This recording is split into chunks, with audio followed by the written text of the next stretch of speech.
Bring in more revenue while saving money and differentiate yourself from the rest of the pack vying to win those guests by becoming more environmentally friendly. We will show you how easy it is and how cheap it can be, if not free, and share all the opportunities available. So join us each week as we take another step along the green path. That's one more step to differentiate yourself from the rest of the pack. The Green Path podcast is kindly sponsored by Sestonica, the first sustainability recognition for vacation rental homes. What if vacation rental professionals could influence millions of travellers to make their own homes more sustainable? Show the world that you have taken steps to make your vacation rental consume less and get your badge on sestonica.com. Hi everyone, and welcome to another episode of the Green Path podcast. With electricity prices soaring sky high on top of all the other increases in everyday expenses, what if there was a way to lower your electricity consumption by up to 60% without any discomfort for your guests? Today, we'll find out how home automation can help you become greener and save you money. Today, my guest is Walter Coliti from MotoSmart. How are you, Walter? I'm fine. Thank you, Deborah, for having me. Thank you very much for coming along. Thank you. Now, today we're going to chat about 3 different ways that someone can actually save money using home automation. And we're going to start off with electricity. So your product actually is all about home automation. So can you tell us, what can a property manager do to save on their electricity bills? Okay, so with home automation, so the fact that you don't have to, it doesn't require manual intervention.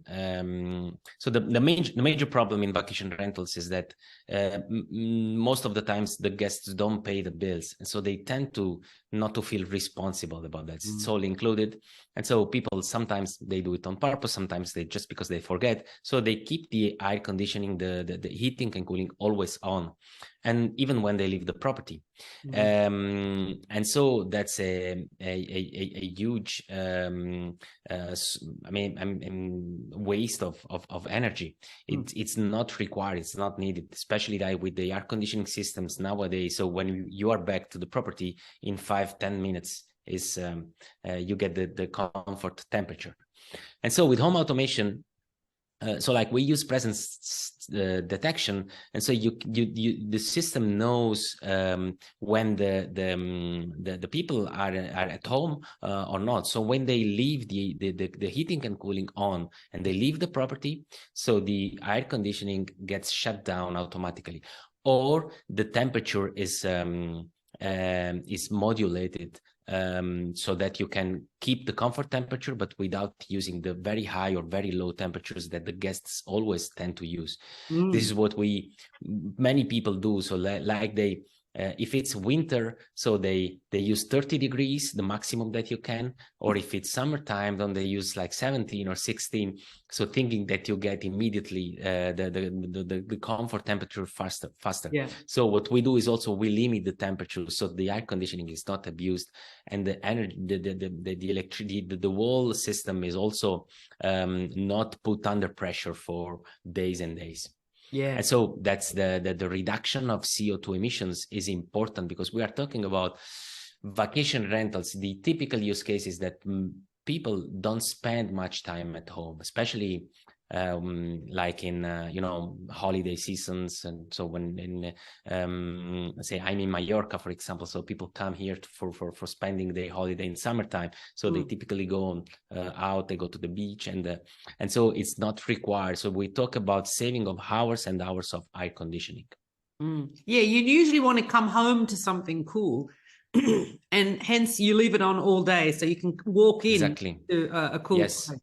I like the idea of just changing the thermostat automatically, so it's still cool, still comfortable, but it's not off completely, because I think I'd feel a bit grumpy as a guest if I'd left the aircon on so it could be nice and cool when I came back and it was hot.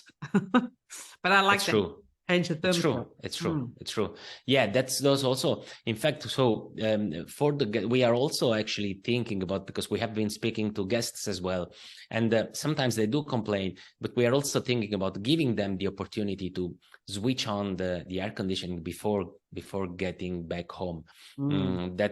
But not much time before, because otherwise then the air conditioning will be shut down anyway. So with an app, you can also give an app to the guests, and so before coming home, so 10 minutes, 15 minutes, half an hour, so they can switch it on. But it's not the 5-6 hours that you keep it on just because you need it when you are back. So And you have some data about how much you can actually save. Yes, we have, with the data that we have goes anywhere between 20% to 60%. So we touched 60% of savings, because the use case is this. So in a private house, at home automation, the saving is not that high, just because people feel more responsible. But then in vacation rentals, so speaking about hours and hours of saving of air conditioning, and then the saving is pretty high. So then we have an average of between 35 and 40%. Yeah, you're right about them.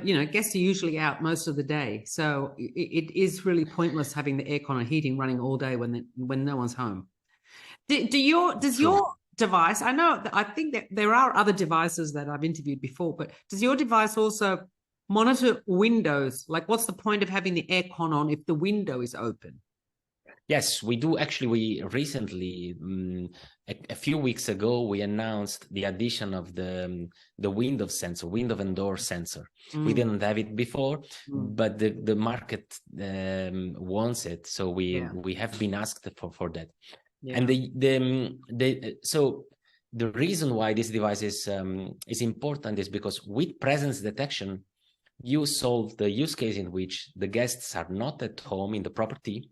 And they leave the air conditioning on, but you don't solve the problem in the use case in which the guests are in the property, so there is presence, but they keep the windows open, and that also happens all the time, especially this vacation houses, like the villa with the big window and the swimming pool outside.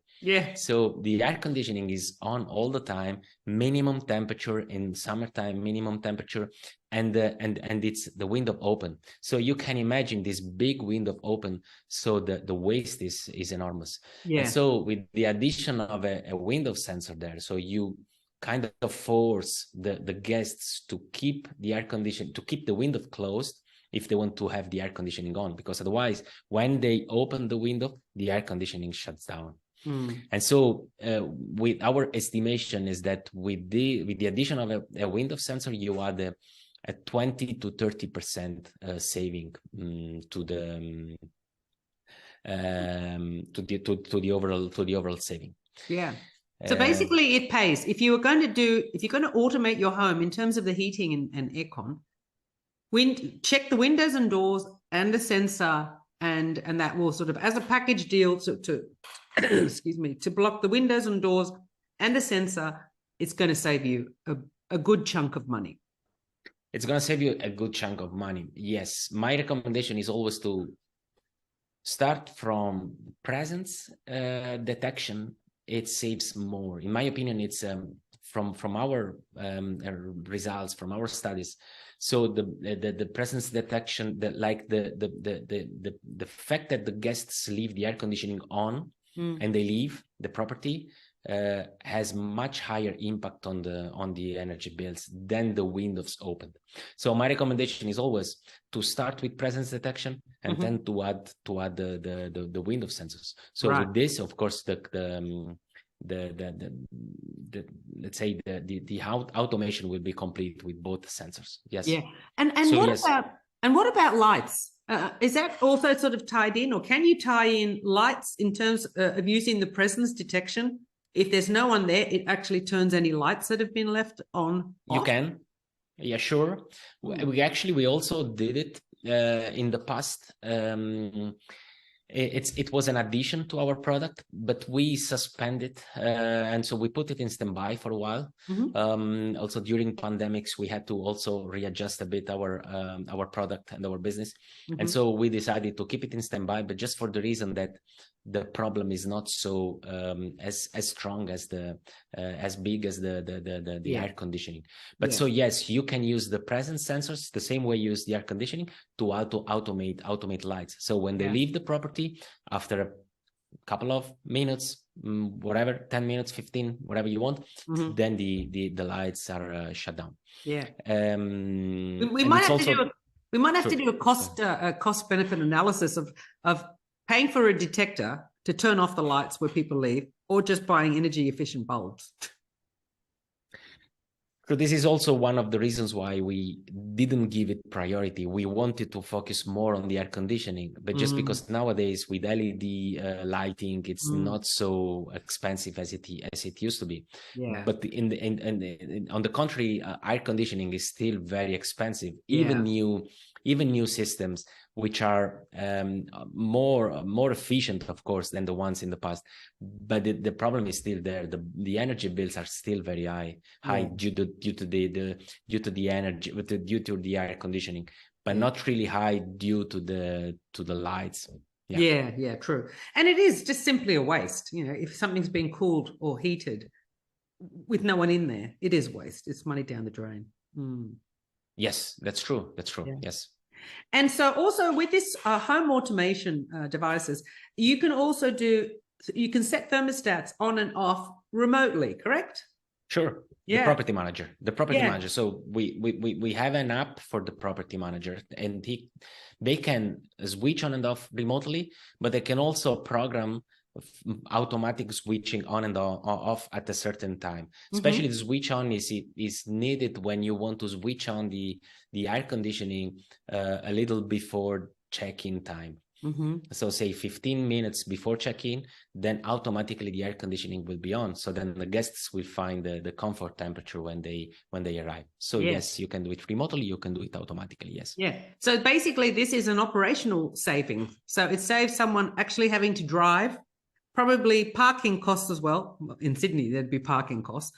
But driving costs and saving money operationally. Sure. Yes. You don't have to drive. You can do it on your phone. We do have customers who, before adopting home automation, they were telling us that they would drive all the way to the property anytime there was a check-in. So like a couple of hours before, they went to switch on to raise the temperature, especially when it's winter time.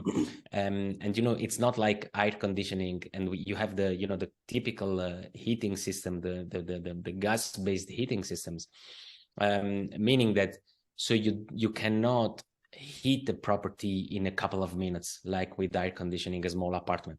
And so these persons were telling us, so we have to drive to the property 3 hours before, because we need the time to heat the property, because otherwise the guests, when they arrive, the first impression is it's cold here, so we are not feeling comfortable. And so can you imagine how the waste of every time having to drive to the property? So not only waste of money, but also of course CO2 emissions. And so yes, and another saving of operational costs, and so in turn also driving costs like CO2 emissions, is for solving problems.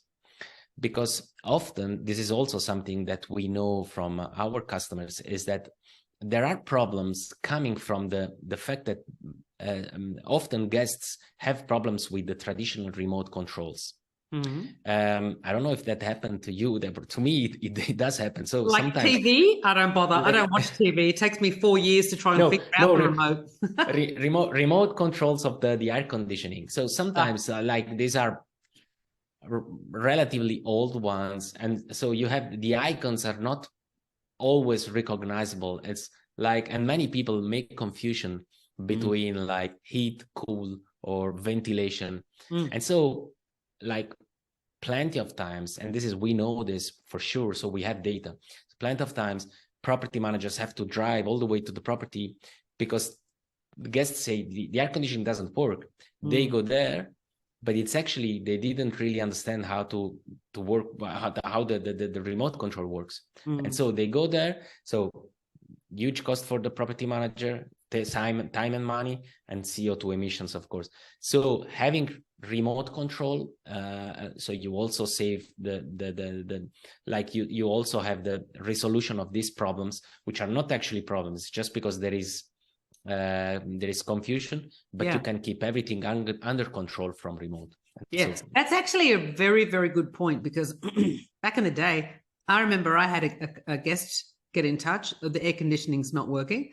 Oh no, it's summertime, quickly get the aircon man. And he looked at the remote control and he pressed one button and it worked. So obviously the guest, doesn't know what button to press. They're pressing buttons. And sure, it cost me my time, the air conditioning man to come out, plus the CO2 for 2 cars to come to the property. So actually being able to say, do you want it higher or lower? I'll do it from here. Perfect.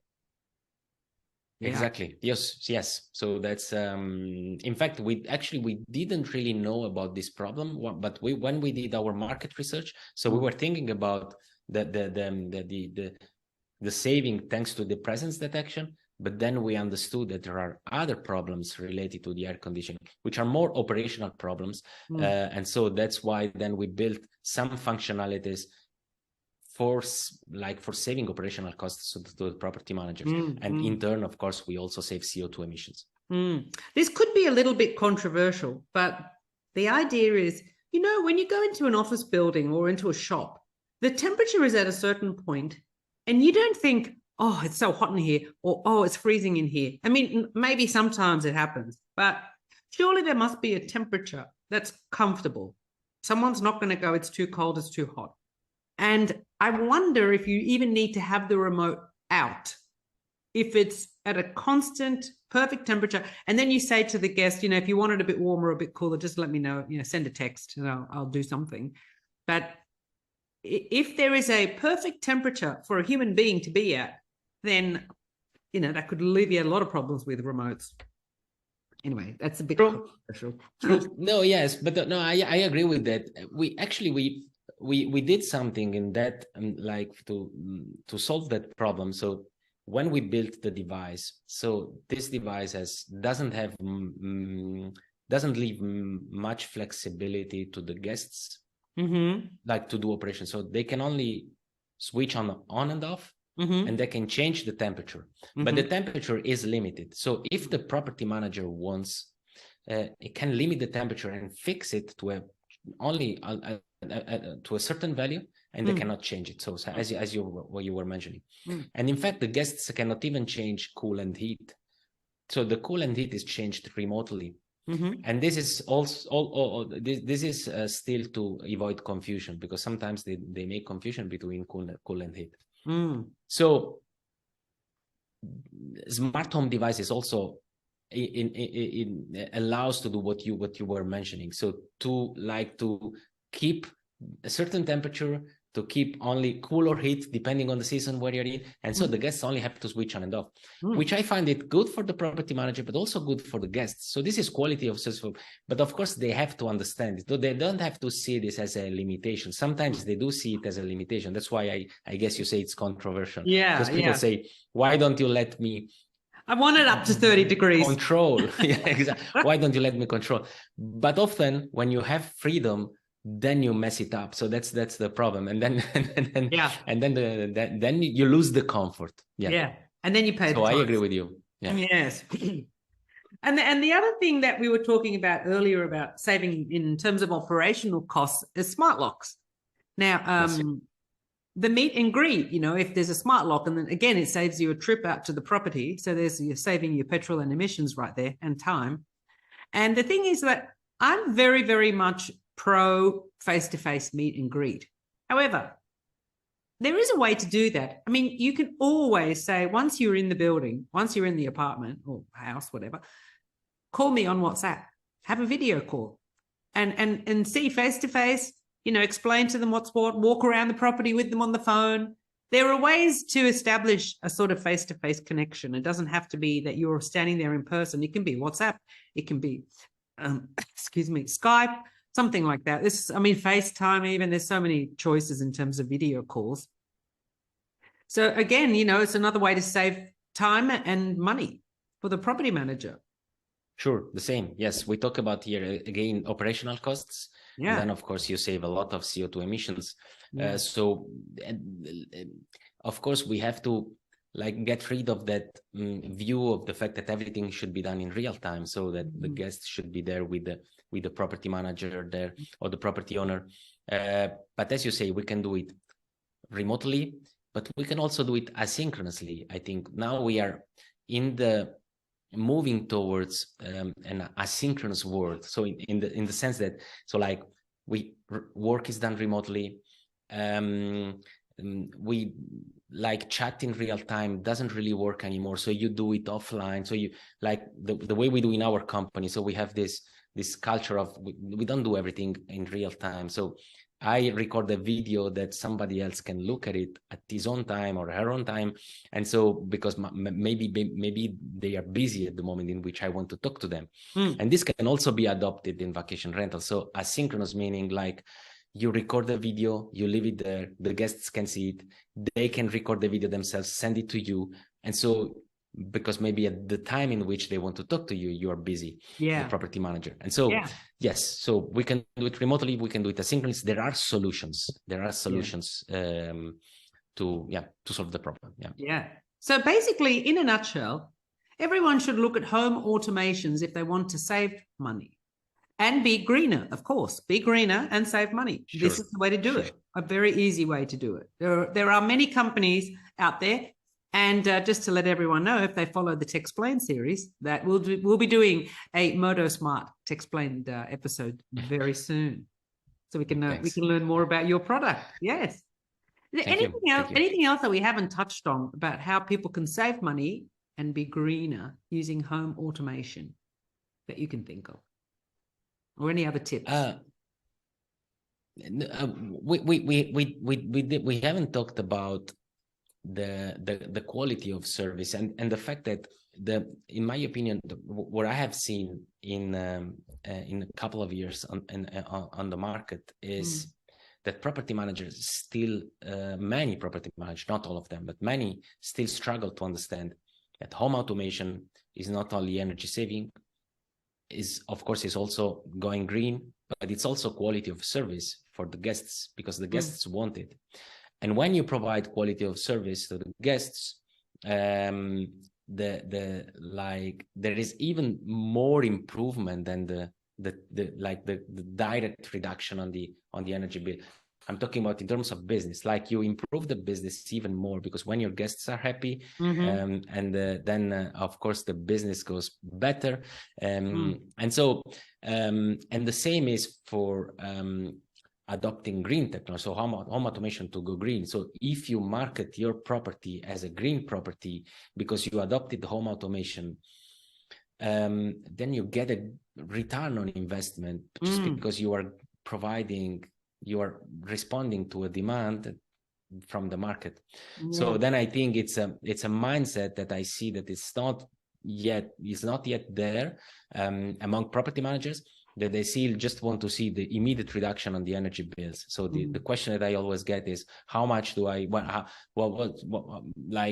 in how long it will be paid off? So what's the reduction on the energy bill? So if we think a bit more medium to long term, then the benefits are even bigger than the reduction on the energy bills, in my opinion. So, you're absolutely right. And who knew we could make a whole conversation about home automation, going green, and guest experience, and how it's all tied in like that. Sure. Yeah, you're absolutely right about the guest experience. And in fact, that's one aspect I never thought about, the return guests, because they've found you because you're green and a great experience, and then they'll come back. Exactly. So it shouldn't be underestimated, because the vacation, so the typical, so we know that people choose vacation rentals over all hotels to have an like a home experience. So when you are at home, so you want to feel like at home.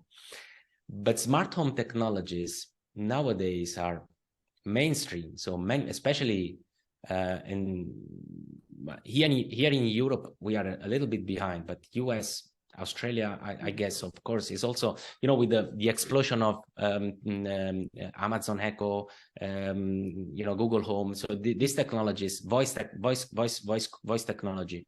So now people are used to have Amazon Echo in their own house. So when they travel, they want to find it. So they want to speak to a device. They don't want to switch on the TV with the finger or with the control. They want to say, "Hey, switch on the TV." I don't say the name because otherwise the device is here. They wake up, and so and so you see. So that's guest experience. So you get the guest gets into the property. He wants to speak to devices. He wants this. He wants to the same experience that they have at home, and so. When you give this technology to the guests, so they are feeling like at home and they are happy. And when they are happy, they give good feedback and then your business improves. So that's also home automation, indirect return on investment, not immediate. Yeah. That's a very, very good point too. Walter, it's been a very, very fascinating chat with you. Yeah, all those benefits of home automation. Who knew? Being green, etc., and guest experience. But I'll be speaking to you again soon for a Techsplained episode. And if you have any questions for Walter or Moto Smart, you can pop them in the comments below. Walter, I'll put a link for your business down there too in the description. And it's been an absolute pleasure chatting with you today. My pleasure, Deborah. Thanks for having me. Thank you for your time. Bye. Thank you. Bye-bye. Well, I hope you enjoyed that episode and were at least a little bit inspired. If you'd like to catch up on the other episodes that you've missed, just head to thegreenpathpodcast.com. See you next time.